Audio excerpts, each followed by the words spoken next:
കൂട്ടുകാരെ, നമ്മളിന്ന് ക്ലാസ് 10 കെമിസ്ട്രിയാണ് നോക്കുന്നത്. അപ്പോൾ നമ്മൾ കഴിഞ്ഞ ക്ലാസ്സിലൊക്കെ വേറെയും ക്വസ്റ്റ്യൻസ് ഡിസ്കസ് ചെയ്തിട്ടുണ്ട്. അപ്പോൾ നമുക്ക് അടുത്ത ക്വസ്റ്റ്യനിലേക്ക് പോകാം.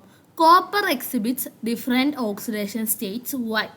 കോപ്പർ പല ഓക്സിഡേഷൻ സ്റ്റേറ്റുകൾ, ഓക്സീകരണ അവസ്ഥകൾ കാണിക്കുന്നുണ്ട്. എന്തുകൊണ്ട്?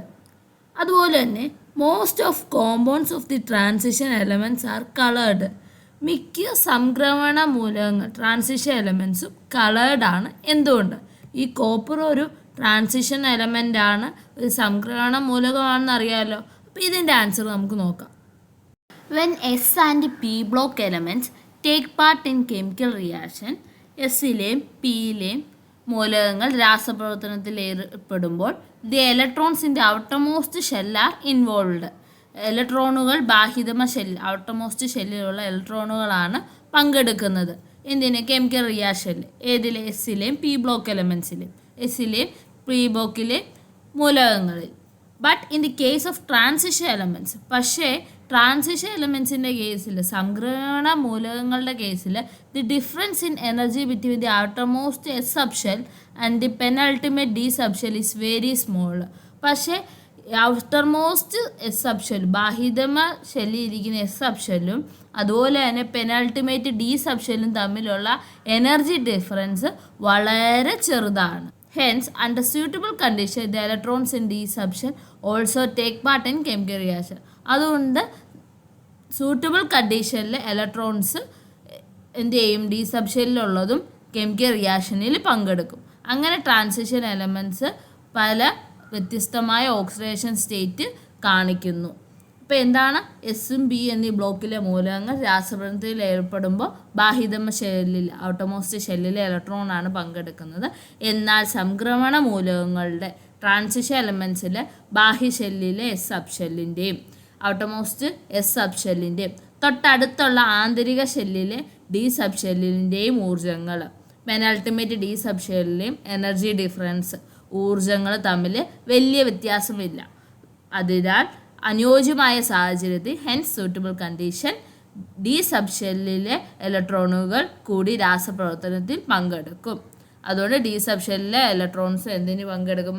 കെമിക്കൽ റിയാക്ഷനിൽ പങ്കെടുക്കും. അതുകൊണ്ടാണ് സംക്രമണ മൂലകങ്ങൾക്ക്, ട്രാൻസിഷൻ എലമെൻറ്റ്സ് വ്യത്യസ്ത ഓക്സീകരണ അവസ്ഥ, വേരിയബിൾ ഓക്സിഡേഷൻ സ്റ്റേറ്റ് കാണിക്കുന്നത്. അപ്പോൾ ഇപ്പോൾ ഓക്സിഡേഷൻ സ്റ്റേറ്റ് ഡിഫറെൻ്റ് ആണ് ട്രാൻസിഷൻ എലമെൻറ്റ്സ് എന്ന് ചോദിച്ചാലും ഏതുത്തരം എഴുതിയാൽ മതി. ഇതാണ്ട് സംക്രമണ മൂലകങ്ങളുടെ ബാഹ്യ ഷെല്ലിൽ എസ് സബ് ഷെല്ലിൻ്റെയും തൊട്ടടുത്തുള്ള ആന്തരിക ഷെല്ലിലെയും ഡി സബ് ഷെല്ലിൻ്റെയും ഊർജ്ജങ്ങൾ തമ്മിൽ വലിയ വ്യത്യാസമില്ലാത്തതിനാൽ അനുയോജ്യമായ സാഹചര്യത്തിൽ ഡി സബ് ഷെല്ലിലെ ഇലക്ട്രോണുകൾ കൂടി രാസപ്രവർത്തനത്തിൽ പങ്കെടുക്കും. അതുകൊണ്ടാണ് സംക്രമണ മൂലകങ്ങൾക്ക് വ്യത്യസ്ത ഓക്സീകരണ അവസ്ഥ കാണിക്കുന്നത്.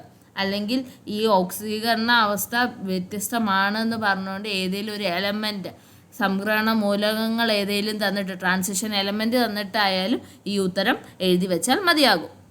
അതുപോലെ തന്നെ രണ്ടാമത്തെ ചോദ്യത്തിൻ്റെ ഉത്തരം, എന്തുകൊണ്ടാണ് ട്രാൻസിഷൻ എലമെൻറ്റ്സ്, സംക്രമണ മൂലകങ്ങൾ കളേർഡ് ആയിരിക്കുന്നത്?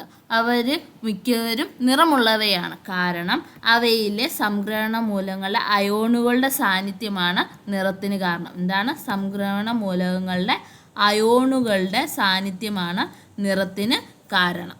എന്താണ്? സംക്രമണ മൂലകങ്ങളുടെ അയോണുകളുടെ സാന്നിധ്യമാണ് നിറത്തിന് കാരണം. The colour is due to presence of transition metal ion present in these compounds. അപ്പം most of the coloured salts are compounds of transition elements due to presence of transition metal ions. സംക്രമണ മൂലകങ്ങളുടെ അയോണുകൾ സാന്നിധ്യം കൊണ്ട് ആണ് ഇവ നിറമുള്ളവയായിട്ട് കാണപ്പെടുന്നത്. ഇനി ഇതിനകത്തൊന്ന് ചോദിക്കാവുന്ന ഒരു ക്വസ്റ്റ്യനാണ് MnCl2ൻ്റെ സബ്ഷെൽ ഇലക്ട്രോണിക് കോൺഫിഗറേഷൻ എഴുതാൻ.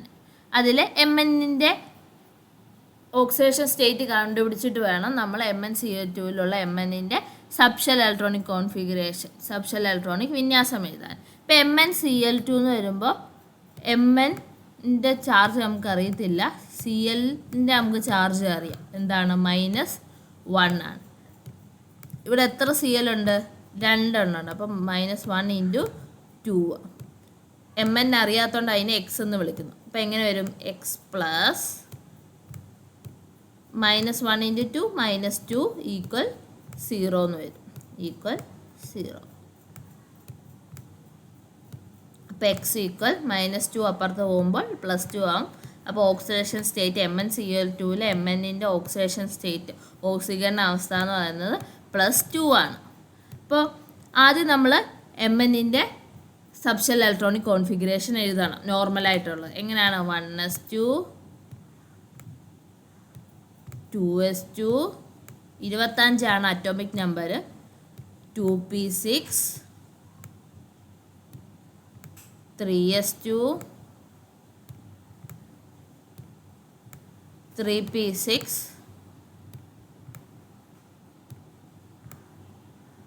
4s2 3d5. അപ്പോൾ ഇവിടെയുള്ള Mnൻ്റെ ഓക്സിജൻ അവസ്ഥ ഓക്സിഡേഷൻ സ്റ്റേറ്റ് എത്രയാണ്? +2. അപ്പോൾ 2 ഇലക്ട്രോൺസ് പോവും.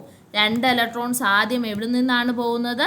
4s നിന്നാണ് നമ്മൾ ആദ്യം ഇലക്ട്രോൺസിനെ കളയേണ്ടത്. എവിടെ നിന്നാണ്? 4s നിന്ന്. 3d അവസാനം കിടക്കുന്നതെന്ന് വിചാരിച്ച് നമ്മൾ ഇലക്ട്രോൺസ് ഇവിടുത്തെ 5 ഇലക്ട്രോൺസിൽ നിന്നല്ല കളയേണ്ടത്. ആദ്യം ഇലക്ട്രോൺസിനെ കളയുക 4s നിന്നാണ്. അപ്പോൾ നമ്മുടെ കോൺഫിഗറേഷൻ എങ്ങനെ വരും? 1s2 2s2 2p6 3s2 3p6 3d5. കാരണം 4sലുള്ള 2 ഇലക്ട്രോൺ ആണ് പോയത്.